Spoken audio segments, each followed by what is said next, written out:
Cancer بڑی خطرناک بیماری ہے، ایڈس بڑی خطرناک بیماری ہے۔ دنیا میں آج بڑی بڑی بیماریاں ہیں جن کا علاج بڑا مشکل ہے، مگر پیارے نبی نے فرمایا کہ میری امت کی سب سے خطرناک بیماری وہن کی بیماری ہوگی، یہ کینسر سے بھی خطرناک ہوگی، یہ ایڈس سے بھی خطرناک ہوگی، یہ وہ بیماری ہوگی جو اس امت کو کھوکھلا کر دے گی۔ میرے پیارے ساتھیوں، آج دنیا پرستی نے ہمیں کھوکھلا۔ اللہ کے پیارے نبی فرماتے ہیں اللہ تعالیٰ دشمنوں کے دلوں سے تمہارے روب و دبدبا کو نکال دے گا اور تمہارے دلوں میں اللہ تعالیٰ وہن نام کی بیماری ڈال دے گا، کمزوری ڈال دے گا۔ صحابہ نے پوچھا اے اللہ کے نبی یہ وہن نام کی بیماری کیا ہے؟ آپ نے فرمایا حب الدنیا و کراہیت الموت، تم دنیا سے بہت زیادہ محبت کرنے لگو گے اور موت سے تم نفرت کرنے لگو گے، موت سے کراہیت ہو جائے گی، تمہیں زندگی سے پیار ہو جائے گا، تمہیں زندگی سے محبت ہو جائے گی، تم موت سے دور بھاگو گے اور دنیا سے محبت کرنے لگو گے۔ کینسر بڑی خطرناک بیماری ہے، ایڈس بڑی خطرناک بیماری ہے۔ دنیا میں آج بڑی بڑی بیماریاں ہیں جن کا علاج بڑا مشکل ہے، مگر پیارے نبی نے فرمایا کہ میری امت کی سب سے خطرناک بیماری وہن کی بیماری ہوگی، یہ کینسر سے بھی خطرناک ہوگی، یہ ایڈس سے بھی خطرناک ہوگی، یہ وہ بیماری ہوگی جو اس امت کو کھوکھلا کر دے گی۔ میرے پیارے ساتھیوں، آج دنیا پرستی نے ہمیں کھوکھلا کر دیا۔ حب الدنیا و کراہیت الموت، دنیا سے محبت کرنے لگو گے اور موت سے تم نفرت کرنے لگو گے۔ حضرت خالد بن ولید کو دیکھو، خالد بن ولید مسلمانوں کا لشکر لے کر کے ایران پر حملہ کرنے کے لیے جاتے ہیں اور ایران کی بارڈر پر ایک جگہ ہوتی ہے جس کا نام ابلا ہے، ابلا کے اوپر حضرت خالد بن ولید حملہ کرتے ہیں۔ ابلا کے سارے لوگ، شہر کے اندر ایک بہت بڑا قلعہ ہوتا ہے، اس قلعے کے اندر اپنے آپ کو قید کر لیتے ہیں اور قلعہ بھی بہت خطرناک ہوتا ہے، یعنی اس قلعے کو کراس کرنا اور اس قلعے کے دروازے کو کراس کرنا بہت مشکل کام ہوتا ہے۔ خالد بن ولید رضی اللہ تعالیٰ عنہ، جنہیں اللہ کی تلوار کہا جاتا ہے، وہ ابلا کے اندر جو فوج تھی ایران کی، ایرانیوں کی فوج کا جو کمانڈر تھا جس کا نام ہرمز تھا، خالد بن ولید نے اس کو خط لکھا اور کہا کہ اے ہرمز، تو 1 مہینہ تک اگر اس قلعے کے اندر قید رہے گا، 1 مہینہ تک میری فوج یہاں کھڑی رہے گی۔ جئنا بأمۃ یحبون الموت کما تحبون الحیات، اے ہرمز میں وہ فوج لے کر کے آیا ہوں جو موت سے محبت کرتی ہے جتنی محبت تم زندگی سے کرتے ہو۔ اللہ، یہ مسلمانوں کا حال۔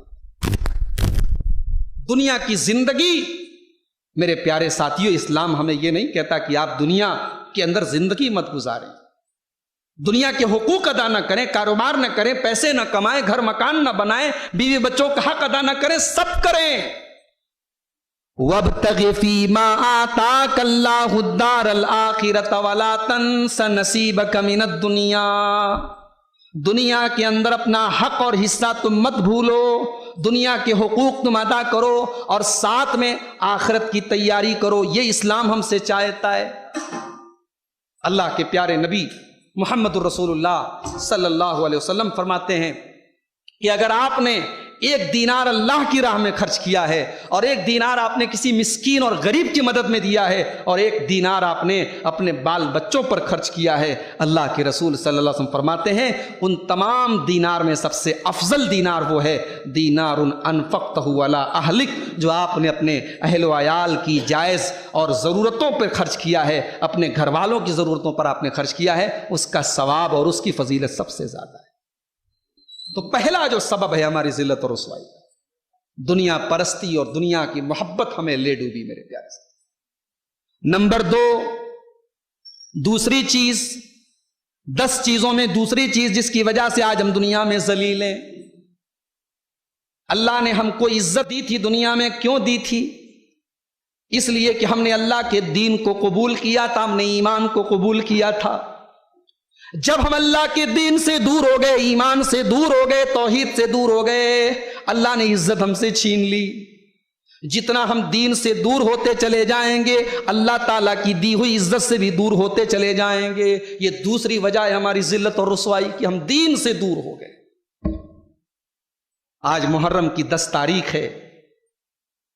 آپ نے دیکھا پوری دنیا کے اندر کیا ہو رہا ہے. حضرت حسین رضی اللہ عنہ کی شہادت کے نام پر کیا تماشے ہو رہے ہیں, کیسی کیسی رسمیں ہو رہی ہیں. عورتوں کی بھیڑ لگی ہے, بے حیائی ہے, پھر اپنے جسم پر ظلم ہو رہا ہے, اور دنیا کو یہ بتایا جا رہا ہے یہ اسلام ہے, یہ شریعت ہے, یہ اسلام کی شکل ہے. دنیا آج ہم پر تھوک رہی ہے کہ یہ اسلام ہے, یہی ہے محمد رسول اللہ کا لایا ہوا دین. پچھلے سال ایک ویڈیو آیا تھا, عراق کے اندر ایک انسان نے اپنے بچے کو اسی محرم کی 10 تاریخ کو ذبح کر دیا تھا حضرت حسین کے. چھوٹے چھوٹے بچوں کو آنکھ پر لٹایا جا رہا ہے, سینے چھلنی کیے جا رہے ہیں, عورتیں بے پردہ ہو کے سر کھلے ہیں, گریبان کھلے ہیں, اور اپنے سینے پیٹ رہی ہیں, اور کہا جاتا ہے یہ اہل بیت کی محبت ہے, یہ حسین کی محبت ہے, یہ اسلام ہے. دین سے دور ہو گئے میرے پیارے ساتھی. ہم ذلیل کیوں نہ ہوں گے؟ دین 2 چیزوں کا نام ہے, ایک رب کا قرآن, ایک مصطفیٰ کا فرمان. میرے نبی نے فرمایا ترکت فیکم شیئین لن تضلوا بعدہما, 2 چیزیں چھوڑ کے جا رہا ہوں, جب تک پکڑے رہو گے کبھی گمراہ نہیں ہو سکتے. کون سی 2 چیزیں ہیں؟ کتاب اللہ و سنتی, ایک اللہ کی کتاب ہے, ایک محمد الرسول اللہ کا طریقہ ہے. آج امت ان دونوں سے دور ہوگی. گمراہ کیوں نہیں ہوگی, ذلیل کیوں نہیں ہوگی, رسوا کیوں نہیں ہوگی؟ حضرت عمر فاروق رضی اللہ تعالیٰ عنہ نے اپنے گورنر حضرت ابو عبیدہ کو چٹھی لکھی, خط لکھا, اور اس خط میں لکھا اے ابو عبیدہ کننا اذل قوم, ہم دنیا کی سب سے ذلیل قوم تھے, ہم گرے پڑے لوگ تھے, ذلیل قوم تھے, دنیا میں ہماری کوئی ویلو نہیں تھی. فَأَعَزَّنَا اللَّهُ بِهَذَا الدِّينِ, اللہ تعالیٰ نے دین اسلام کے ذریعے ہمیں عزت دی ہے. فَمَهْمَا نَطْلُبُ الْعِزَّ فِي غَيْرِهِ, ہم دین کو چھوڑ کر کے جہاں بھی عزت تلاش کریں گے أَذَلَّنَا اللَّهُ, اللہ دوبارہ ہم کو ذلیل اور رسوا کر دے گا. آج ہم نے دین کو چھوڑ دیا, ہم نے عزت تلاش کی دنیا کے چکروں میں پڑھ کر کے, اور دنیا کے رسم و رواج کے چکر میں پڑھ کے, اور دنیا کی اندھی تقلید میں پڑھ کر کے آج ہم برباد ہو گئے, ذلیل اور رسوا ہو گئے. میرے پیارے ساتھیوں, دین سے دور ہونے کی وجہ سے بھی ہم ذلیل ہو. اور جی چاہتا ہے کہ ایک بڑی پیاری حدیث آپ کو سنا دوں. اللہ کے پیارے نبی جناب محمد الرسول اللہ صلی اللہ علیہ وسلم فرماتے ہیں, ابو داؤد کی روایت, بہت غور سے سنیے گا. نبی کی یہ حدیثیں پڑھنے کے لائق ہے, سننے کے لائق. ایسا لگتا ہے کہ اللہ کے رسول نے فیوچر کے اور مستقبل کے حالات کو سامنے رکھ کر کے یہ باتیں کی. آپ نے فرمایا اذا تبایعتم بالعینتی, اے مسلمانوں جب وہ زمانہ آ جائے گا تم کاروبار میں, تجارت میں, بزنس میں فراڈ کرنے لگو گے, بے ایمان ہو جاؤ گے. وَأَخَذْتُمْ أَذْنَابَ الْبَقَرِ, اور تم گائے کی دم کو پکڑ کر کے بیٹھ جاؤ گے. کیا مطلب گائے کی دم کو پکڑ کر کے بیٹھ جاؤ گے؟ یعنی مویشی پالنا, جانور پالنا, یا یہ کہہ لیجئے کہ دنیا کا سامان جمع کرنا, یہ تمہارا مقصد ہو جائے گا. وَرَضِيتُمْ بِالزَّرْعِ, اور کھیتی باڑی پر تم راضی ہو جاؤ گے, میرے پاس اتنا کھیت ہے, اتنی پراپرٹی, اتنی دولت ہے, تم اسی پر خوش ہو جاؤ گے. وَتَرَكْتُمُ الْجِهَادَ, اور اللہ کی راہ میں قربانی دینے کا جذبہ تمہارے اندر سے نکل جائے گا. سَلَّطَ اللَّهُ عَلَيْكُمْ ذُلًّا, اس وقت اللہ تعالیٰ تم کو ذلیل کرے گا, تم کو رسوا کرے گا. لَا يَنزِعُهُ, اور یہ ذلت تب تک ختم نہیں ہوگی حَتَّى تَرْجِعُوا إِلَىٰ دِينِكُمْ, جب تک تم اللہ کے دین کی طرف رجوع نہیں کرو گے, جب تک اللہ کے دین کی طرف پلٹو گے نہیں. تو یہ دوسری وجہ ہے آج ہم ذلیل کیوں ہیں, رسوا کیوں ہیں, کیونکہ آج ہم اللہ کے دین سے دور ہیں. نمبر 3, تیسری وجہ, آج ہم دنیا میں ذلیل اور رسوا اس لیے بھی ہیں کیونکہ آج دنیا کی نالج تو ہمارے پاس بہت ہے, دنیا کا علم تو بہت ہے, مگر جس اللہ نے ہمیں پیدا کیا اس اللہ کے بارے میں ہمیں کچھ نہیں پتا. جس رسول نے ہمیں شریعت دی اس رسول کے بارے میں ہمیں نہیں پتا. ہمارے نوجوانوں کو تاریخ کے ساتھ پتا ہے کہ سلمان خان کی اگلی فلم کب آئے گی, اس کا نام کیا. انڈین کرکٹ ٹیم نے کون سا فائنل جیتا اور کون سا فائنل ہارا، اس کا سارا ریکارڈ اور بایو ڈاٹا ہمارے نوجوانوں کو معلوم ہے۔ مگر دین اور شریعت کا علم میرے پیارے ساتھیوں، آج امت کا ایک بڑا طبقہ علم دین سے دور ہے۔ عورتوں کا تو اور برا حال ہے، دین کی نالج عورتوں کے اندر نہ کے برابر ہے، اور ہم مرد حضرات ان عورتوں تک دین کی باتیں پہنچانے کی کوئی کوشش بھی نہیں کرتے۔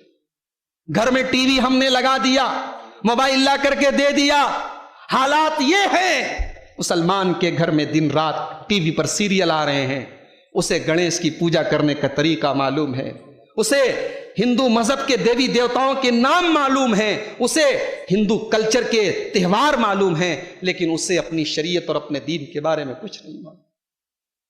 میرے پیارے ساتھیوں، آج علم دین سے دور ہونے کی وجہ سے بھی آج ہم دنیا کے اندر ذلیل اور رسوا ہوئے ہیں۔ اور یاد رکھو، جب ہم نماز میں سورہ فاتحہ پڑھتے ہیں تو ہم دو چیزیں کہتے ہیں، غیر المغضوب علیہم ولا الضالین، اے اللہ تو ہم کو ان کے راستے پر نہ چلانا جن کے اوپر تیرا غضب نازل ہوا، اور اے اللہ تو ان کے راستے پر بھی نہ چلانا جو گمراہ ہو گئے۔ یہ مغضوب علیہم کون تھے؟ یہودی تھے، اور ولا الضالین کون تھے؟ عیسائی تھے۔ یہودی کیوں؟ ان کے اوپر اللہ کا غضب کیوں نازل ہوا؟ کیونکہ ان کے پاس علم تھا لیکن عمل نہیں تھا۔ اور عیسائی گمراہ کیوں ہوئے؟ کیونکہ ان کے یہاں عمل تھا لیکن بغیر علم والا عمل تھا، یعنی ایسا عمل تھا جو علم کے اور دلیل کے بغیر تھا۔ تو بغیر عمل کے علم بھی بیکار ہے اور بغیر علم کے عمل بھی بیکار ہے۔ شریعت کا علم حاصل کرو، علم دین حاصل کرو۔ افسوس ہے، میں نے آج وہاں تقریر میں گوگی کے اندر تقریر تھی گاؤں میں نے وہاں بھی یہ واقعہ پیش کیا تھا، اور کل شوراپور میں بھی میں نے بیان کیا تھا، کیونکہ یہ واقعہ ہمارے لیے عبرت ہے کہ اندور کا ایک نوجوان لڑکا جب ٹی وی پر پروگرام میں کون بنے گا کروڑ پتی میں پہنچتا ہے اور اس سے ایک آسان سا سوال کیا جاتا ہے اسلام کے متعلق، وہ جواب نہیں دے پاتا ہے، اور اسی مسلمان لڑکے سے جب مہا بھارت اور رامائن کے بارے میں سوال کیا جاتا ہے فوراً جواب دے دیتا ہے۔ یہ ہماری قوم کے پڑھے لکھی اور ویل ایجوکیٹڈ اور ایسے انسان کا حال ہے جو کون بنے گا کروڑ پتی کی ہاٹ سیٹ پر پہنچا ہے۔ علم دین سے دور ہونے کی وجہ سے بھی آج ہم ذلیل و خوار۔ نمبر 4، ہم ذلیل و رسوا کیوں ہیں؟ کیونکہ آج ہم کھانا بھی کھاتے ہیں تو کھڑے ہو کے کھاتے ہیں، کیونکہ دنیا میں یہی ٹرینڈ چل رہا ہے۔ پیشاب کرتا ہے ہمارا نوجوان تو پینٹ کی زپ کھول کر کے کھڑے ہو کر کے کرتا ہے۔ کھانا پینا، چلنا پھرنا، اوڑھنا پہننا سب تو ہم نے دوسروں کے کلچر سے سیکھا ہے۔ آج ہم نے یہود و نصارہ کے طریقے کو اپنی زندگی کا مشن بنا لیا ہے، جبکہ ہمارے نبی نے استنجا کرنے کا طریقہ بھی ہمیں بتایا ہے، بیوی سے ملنے کے آداب بھی ہمیں بتائے ہیں، اٹھنے بیٹھنے کا سلیقہ بھی ہمیں بتایا ہے، لیکن ہم اپنی شریعت اور اپنے اسلام سے اتنے بے خبر ہیں کہ ہم زندگی کے تمام معاملات میں یہود و نصارہ کے طریقے پر چل رہے ہیں، اور جناب محمد رسول اللہ صلی اللہ علیہ وسلم کی وہ پیشن گوئی بالکل برحق ثابت ہو رہی ہے، جس میں آپ نے فرمایا تھا کہ میری امت کے لوگ یہود و نصارہ کے طریقے پر چلیں گے، یہاں تک کہ حذو النعل بالنعل، جیسے ایک پیر کا جوتا دوسرے پیر کے جوتے کے بالکل برابر ہوتا ہے، ایسا نہیں ہوتا کہ ایک پیر میں 6 نمبر کا جوتا ہو اور دوسرے میں 8 نمبر کا جوتا ہو۔ یہود و نصارہ کے طریقے کی بالکل ڈپلیکیٹ پیروی کریں گے، ان کے طریقے پر چلیں گے، بلکہ آج تو ان سے بھی 10 قدم آگے ہیں۔ آج ان کے یہود و نصارہ کے یہاں جو فیشن آتا ہے، ان کے گھر کی عورتیں بعد میں پہنتی ہیں، مسلمان گھر کی عورتیں پہلے پہنتی ہیں۔ میرے پیارے ساتھیوں، یہود و نصارہ کی مشابہت نے ہمارے نوجوانوں کو دیکھیے، ان کے بال دیکھیے، ان کے کپڑے دیکھیے، ان کی پینٹ دیکھیے، ان کی ٹی شرٹ دیکھیے، وہ بالی ووڈ کی فلمیں دیکھ کر کے طے کرتا ہے کہ مجھے اپنے بالوں کا اسٹائل کیسے بنانا ہے، مجھے کون سا چشمہ پہننا ہے، مجھے اپنے کان میں بالی پہننی ہے کہ نہیں، مجھے بندر کے جیسا بال رکھنا ہے کہ نہیں، مجھے پھٹی پینٹ پہننی ہے کہ نہیں۔ وہ آج یہود و نصارہ کے طریقوں کو فیشن کا نام دے کر کے اور اس کو جو ہے سویگ کا نام دے کر کے اور اسٹیٹس کا نام دے کر کے آج ہمارا مسلمان نوجوان، چاہے وہ مرد حضرات ہوں چاہے خواتین حضرات ہوں، آج ہم نے ہر چیز میں یہود و نصارہ کا طریقہ اپنایا ہے۔ یہ بھی ذلت و رسوائی کی ہماری بہت بڑی وجہ ہے۔ نمبر 5، ہم ذلیل و رسوا اس لیے بھی ہیں میرے پیارے ساتھیوں کیونکہ ایک مسلمان کی سب سے بڑی جو دولت ہوتی ہے وہ اس کا ایمان ہوتا ہے، اس کا عقیدہ ہوتا ہے، اس کی توحید ہوتی ہے، مگر افسوس وہ توحید آج گلبرگہ کے اندر بندہ نواز کی مزار پہ لٹائی جا رہی ہے، وہ اجمیر کے اندر خواجہ معین الدین چشتی اجمیری کی درگاہ پر سجدہ کر کے اس دولت کو برباد کیا جا رہا ہے، وہ حسین ابن علی رضی اللہ تعالیٰ عنہ کے نام پہ تعزیے نکال کے اور ان تعزیوں کے آگے سر جھکا کر کے آج اس عقیدے اور اس توحید کا جنازہ نکالا جا رہا ہے۔ افسوس ہے مسلمان نے ہر وہ کام کیا ہے جو دوسروں نے بھی نہیں کیا ہے۔ دوسروں نے اگر بت بنائے، اگر اسٹیچو بنائے تو انہوں نے اپنے اسٹیچو کے نام غیروں کے نام پر بنائے، مگر ہم نے کیا کیا؟ ہمارے بنارس میں اسی محرم کی 10 تاریخ پر ایک تعزیہ نکلتا ہے۔ تعزیے کی شکل آپ موبائل پر میرے پاس فوٹو موجود ہیں، تعزیے کی شکل ایک عورت کی طرح ہے، ایک عورت کا چہرہ بنا ہوا ہے، ایک عورت کا حلیہ بنا ہوا ہے، اور اس تعزیے کا نام براق کا تعزیہ ہے۔ وہ نبی کی سواری براق کے نام پر وہ تعزیہ بنایا گیا ہے۔ مسلمان آج تعزیہ ہی نہیں، ایک طریقے سے ہم کہہ سکتے ہیں بت بنا کر کے اس کو حضرت حسین کا نام لے کر کے گھوم رہا ہے، تعویذ پہن رہا ہے، دھاگے پہن رہا ہے، قبروں پہ سجدے کر رہا ہے۔ شرک کی کون سی ایسی قسم ہے جس میں آج کا مسلمان مبتلا نہیں ہے؟ میرے پیارے ساتھیوں، ایک مسلمان کی سب سے بڑی جو دولت ہے اس کا ایمان ہے، اس کی توحید ہے، اور رب نے قرآن میں کہہ دیا کہ قیامت کے دن تم سب کچھ لے کر کے آؤ گے، لیکن اگر توحید لے کر کے نہیں آؤ گے تو ہم قبول نہیں کریں گے۔ اللہ نے فرمایا ان الذين كفروا وماتوا وهم كفار فلن يقبل من احدهم ملء الارض ذهبا۔ کل قیامت کے دن جو لوگ توحید کے بغیر آئیں گے، کفر کی حالت میں آئیں گے، اللہ فرما رہا ہے فلن يقبل من احدهم ملء الارض ذهبا۔ وہ زمین بھر کے سونا بھی اگر اللہ کی بارگاہ میں لے کر کے آئیں گے، زمین بھر کے سونا بھی دے دیں گے، ان کا سونا قبول نہیں کیا جائے گا، کیونکہ زمین بھر کے سونا ہے تمہارے پاس لیکن رب کی توحید نہیں ہے۔ میرے پیارے ساتھیوں، آج مسلمان اس توحید سے ہاتھ دھو رہا ہے، اور پیارے نبی نے فرمایا تھا قیامت نہیں آئے گی یہاں تک کہ میری امت کے کچھ لوگ مشرکوں کے ساتھ مل جائیں گے۔ آج مسلم ممالک بت پرستی کے لیے زمینیں دے رہے ہیں، بت پرستی کے لیے اپنے علاقے اور اپنے دیش اور اپنے ملک میں جگہ دے رہے ہیں، اور آج حالات یہ ہیں کہ مشرکین کا ساتھ دے رہے ہیں۔ وہ حتیٰ یعبد الاوثان، اور قیامت اس وقت تک نہیں آئے گی جب تک میری امت کے اندر بتوں کی پرستش نہیں ہے، توحید سے دور ہیں، عقیدے سے دور ہیں۔ یہ 5ویں وجہ ہے آج ہماری ذلت اور رسوائی کی۔ نمبر 6، چھٹی وجہ ہم دنیا میں ذلیل اور رسوا کیوں ہیں؟ اس لیے کہ آج ہمیں دنیا کا تو ڈر ہے لیکن اللہ کا ڈر نہیں۔ بڑا اچھا میسج آیا تھا میرے موبائل پہ کہ مسجد میں چپل بہت چوری ہو رہے تھے، مسجد میں جوتے بہت چوری ہو رہے تھے۔ مسجد کمیٹی نے مسجد کے اندر ایک پرچہ لگایا، پرچے پہ لکھ دیا اللہ کا گھر ہے، اللہ دیکھ رہا ہے، اللہ سے ڈرو، اللہ دیکھ رہا ہے، اللہ سے ڈرو۔ پرچہ لگانے کے باوجود جوتے چوری ہوتے رہے، چپل چوری ہوتے رہے۔ ایک ہفتے کے بعد مسجد کمیٹی نے دوسرا پوسٹر لگایا، پوسٹر پہ لکھا مسجد میں ہر طرف کیمرے لگے ہیں، غلط کام کرنے والے ہوشیار ہو جائیں، جوتا چپل چوری ہونا بند ہو گیا۔ کیمرے کا ڈر ہے، دنیا کی پولیس کا ڈر ہے، دنیا کے قانون کا ڈر ہے، رب کی پکڑ کا کوئی ڈر نہیں ہے۔ میرے رب نے قرآن میں فرمایا یستخفون من الناس ولا یستخفون من اللہ۔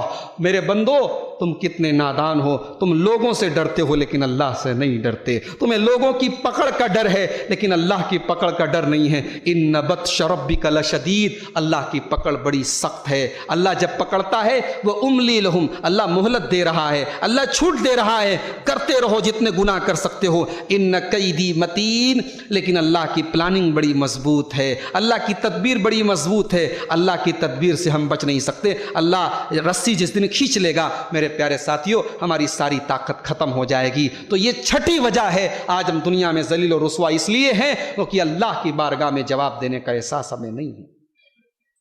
کاروبار کرنے آپ نکل جائیں، مجھ سے، میں تو بزنس نہیں کرتا لیکن بزنس کرنے والوں نے مجھے بتایا ہے اور ایکسپیرینس کر کے بتایا ہے کہ مولوی صاحب، شیخ صاحب، آج حالات یہ ہیں، آپ حیدرآباد چلے جائیں، ممبئی چلے جائیں، دلی چلے جائیں، بڑے بڑے شہروں میں چلے جائیں، کاروبار کرنے کے ٹائم ایک مسلمان سے کاروبار کرنے کے پہلے 1000 بار سوچتا ہے۔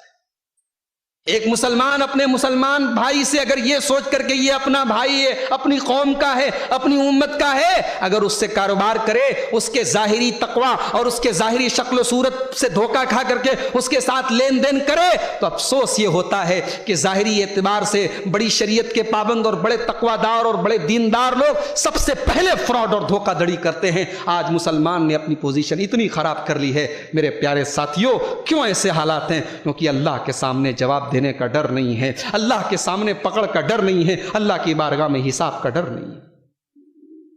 نمبر 7، آج ہم ذلیل کیوں ہیں؟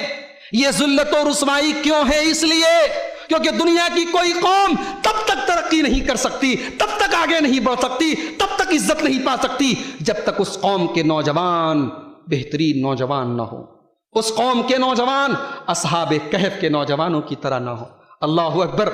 اصحاب کہف کے نوجوان کون تھے؟ اللہ نے ان کا نام نہیں بتایا، اللہ نے ان کی پہچان نہیں بتائی، اللہ نے ان کا خاندان نہیں بتایا، کس علاقے کے رہنے والے تھے اللہ نے نہیں بتایا، مگر ایک ظالم بادشاہ کے دور میں ان چند نوجوانوں نے جب کھڑے ہو کے رب کی توحید کا نعرہ بلند کیا، اللہ پر ایمان کی آواز بلند کی، تو میرے رب کو ان نوجوانوں کی ادا اتنی پسند آئی کہ ان کے نام پر قرآن کی ایک سورت نازل کر دی، سورہ کہف اٹھاؤ جو ہم ہر جمعہ کو پڑھتے ہیں۔ رب فرماتا ہے انہم فتیۃ آمنوا بربہم وزدناہم ہدی۔ میرے بندو دیکھو، یہ میرے نوجوان بندے تھے، یہ 20 سال کے لڑکے تھے، یہ 25 سال کے لڑکے تھے، یہ چند نوجوان تھے جو رب کے اوپر ایمان لائے تو رب نے ان کو اور ہدایت عطا فرمائی۔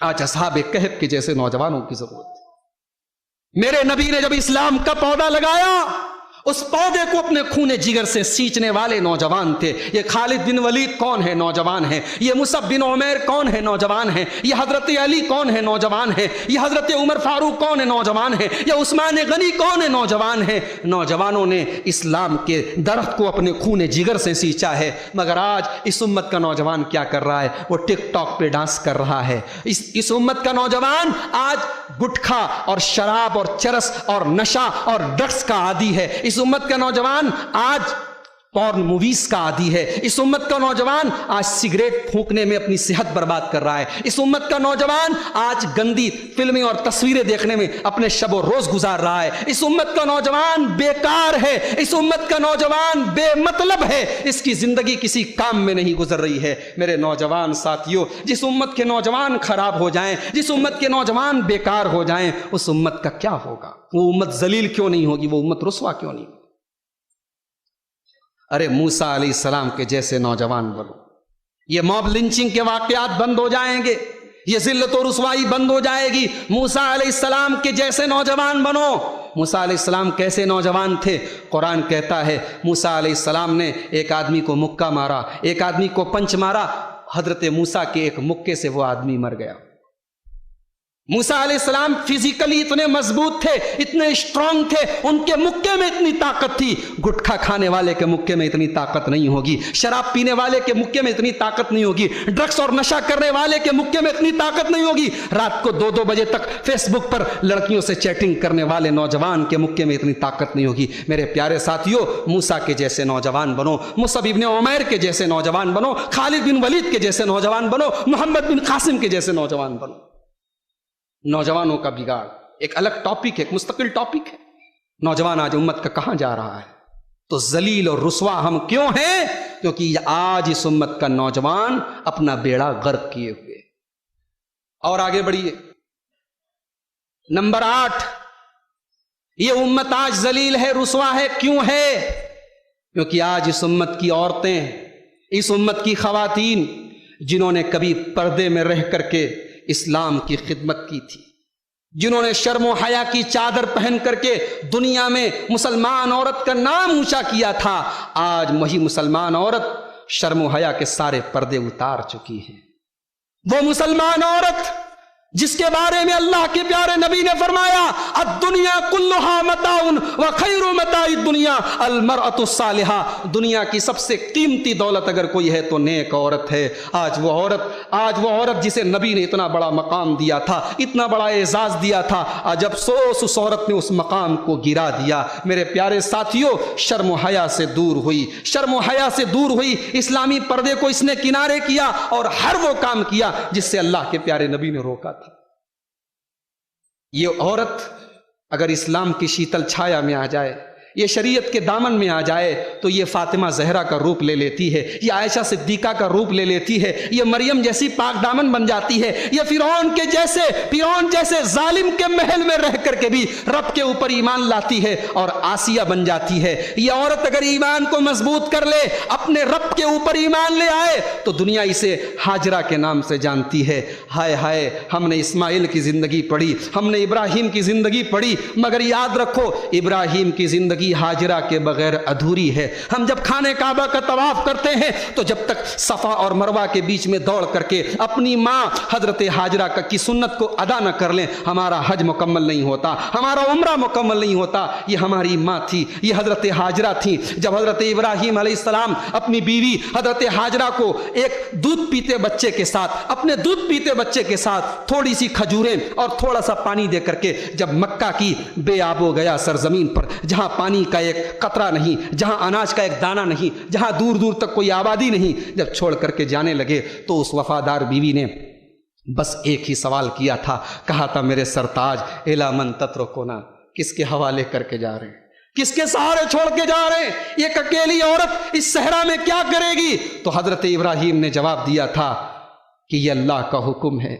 اے میری وفادار بیوی، بیوی نے پوچھا کہ یہ اللہ کا حکم ہے؟ کہا کہ ہاں یہ اللہ کا حکم ہے۔ تو اس وفادار بیوی نے، جس کو دنیا ہاجرہ کہتی ہے، اس بیوی نے کہا تھا اذن لا یضیعنا اللہ ابدا، اگر ایسی بات ہے تو میرے سرتاج آپ جا سکتے ہیں، اللہ اپنے بندوں کو برباد نہیں کرتا، اللہ ہمیں برباد نہیں کرے گا۔ یہ ایمان تھا اس عورت کا۔ لوگ کہتے ہیں عورت کمزور ہوتی ہے، عورت جذباتی ہوتی ہے، عورت کے اندر ہمت نہیں ہوتی۔ میں کہتا ہوں اگر ایمان والی عورت ہو تو وہ ہاجرہ بن سکتی ہے، جس کے ایمان کا یہ حال ہے، جس کی طاقت اور ہمت کا یہ حال ہے۔ مگر افسوس، آج چراغ لے کے ڈھونڈو، ہاجرہ کے جیسی عورت نہیں ملتی، فاطمہ کے جیسی عورت نہیں ملتی، مریم کے جیسی پاک دامن عورت نہیں ملتی۔ آج عورتوں کا بگاڑ، آج مزاروں پہ چلے جاؤ، مردوں سے زیادہ عورتوں کی بھیڑ ہے۔ بازاروں میں چلے جاؤ، مردوں سے سٹ کر اور مردوں کی لائن میں کھڑے ہو کر شاپنگ کرنے والی اور اپنے حسن کے جلوے بکھیرنے والی یہ مسلمان عورت ہے۔ جبکہ اس عورت کو کیسا ہونا چاہیے تھا؟ اللہ نے قرآن میں موسیٰ علیہ السلام کا واقعہ بیان کرتے ہوئے ایک عورت کا ذکر کیا۔ اللہ نے فرمایا فجاءتہ احداہما تمشی علی استحیاء، موسیٰ علیہ السلام کے پاس ایک عورت آتی ہے، وہ چل کے آ رہی ہے۔ اللہ کہتا ہے اس عورت کا نام نہیں بتایا اللہ نے، اس عورت کا خاندان نہیں بتایا اللہ نے، اس عورت کی خوبصورتی کا تذکرہ اللہ نے نہیں کیا، لیکن اللہ نے اس عورت کی چال بتائی کہ وہ کیسے چل رہی تھی۔ اللہ نے فرمایا وہ حیا کے ساتھ چل رہی تھی، وہ شرم کے ساتھ چل رہی تھی، اس کی چال سے حیا ٹپک رہی تھی۔ اللہ اکبر! ایک مسلمان عورت وہ ہوتی ہے جس کی چال سے پتہ چلے، جس کے چلنے کے انداز سے پتہ چلے کہ وہ مسلمان عورت ہے۔ میری پیاری ماں بہنوں، آج عورتوں کے بگاڑ نے سماج کے اندر، شادی بیاہ کا معاملہ ہو، چاہے عقیدے کی خرابی کا معاملہ ہو، چاہے گھروں کے ماحول کا معاملہ ہو، آج عورتوں کے بگاڑ کی وجہ سے سماج کا بہت سارا بگاڑ ہے۔ آج عورتوں کے بگاڑ کی وجہ سے بھی یہ امت ذلیل و رسوا ہے۔ 8 چیزیں ہو گئی، 10 چیزیں بیان کر کے میں ٹاپک کے دوسرے حصے پر آؤں گا، علاج بتاؤں گا۔ نمبر 9، یہ امت ذلیل ہے، آج ہم ذلیل اور رسوا ہیں۔ کیوں ہیں؟ کیونکہ آج کون سا ایسا پاپ ہے، کون سا ایسا گناہ ہے، کون سی اللہ کی ایسی نافرمانی ہے جس میں آج یہ امت مبتلا نہیں ہے۔ میرے رب نے 1400 سال پہلے اپنے قرآن میں بتا دیا کہ دنیا میں جب جب بگاڑ آئے گا تو سمجھ جانا کہ وہ تمہارے کرتوتوں کی وجہ سے آئے گا۔ رب نے فرمایا ظہر الفساد فی البر والبحر بما کسبت ایدی الناس، دنیا میں جو بھی بگاڑ ہے وہ تمہارے اپنے کرتوتوں کا نتیجہ ہے۔ وما اصابکم من مصیبت فبما کسبت ایدیکم، میرے بندو تمہارے اوپر جو بھی مصیبتیں اور پریشانیاں آ رہی ہیں وہ تمہارے اپنے بدعمالیوں کا نتیجہ ہے۔ میرے بھائیوں، کبھی تنہائی میں بیٹھ کر کے سوچو کہ اللہ کی کون سی ایسی نافرمانی ہے جو ہم نہیں کرتے۔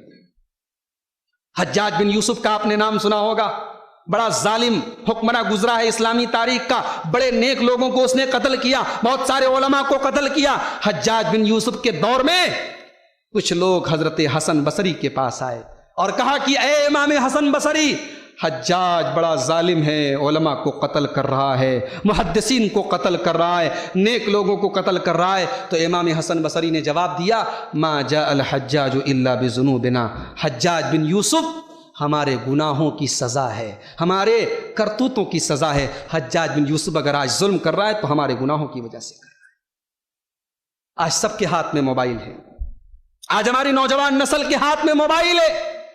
کیا اس موبائل کے ذریعے آج گناہ آسان نہیں ہو گئے؟ کتنے گناہ ایسے ہیں جو آج سے 15 سال 20 سال پہلے لوگ تصور نہیں کر سکتے تھے، آج موبائل نے ان گناہوں کو آسان کر دیا۔